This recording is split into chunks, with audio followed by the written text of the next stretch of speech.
సంతోషంగా లేననే అనుకుంటున్నావు కానీ, స్వేచ్ఛగా బతకనప్పుడు సంతోషంగా ఎలా ఉంటావు? స్వేచ్ఛగా బతకని వాళ్లకు సంతోషాన్ని కోరుకునే అర్హత లేదు. సక్సెస్ ఎంత కాస్ట్‌గా ఉంటే మన సమాధి అంత కాస్ట్‌లీగా ఉంటుంది. సమాజాన్ని ఎక్కువ పట్టించుకోవడం, ఫాలో అవ్వడం అనేది నీ మూత్రాన్ని నీ మీదే పోసుకోవడం లాంటిది. ఒంటరిగా ఉన్నవాడి కంటే గుంపులో ఉన్నవాడే ప్రపంచానికి ఎక్కువ ప్రమాదకరం. ఎదవలకి పడే అమ్మాయిలకు మెచ్యూరిటీ అనేది ఉండదు.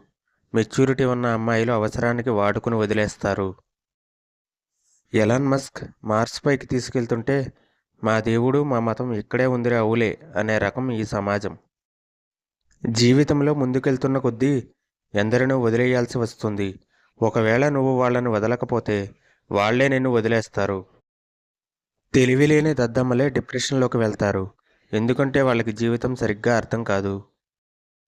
వర్క్ మీద ప్యాషన్ లేనోడికి జీవితం మీద కూడా ప్యాషన్ ఉండదు. బాధలను తీర్చని మతాలు, కన్నీళ్లను తుడవని కులాలు ఉన్నా ఒకటే లేకపోయినా ఒకటే. ఎదుగుతున్న కొలది అహం పెరుగుతుంది. అయితే ఆ అహంలోనే నీ మానసిక సంతోషం ఉంటుంది. ఒంటరిగా ఉన్నవాడిని భయపెట్టాలని చూడకు. ఎందుకంటే భయం మీద వాడు పీహెచ్డీ చేసుంటాడు.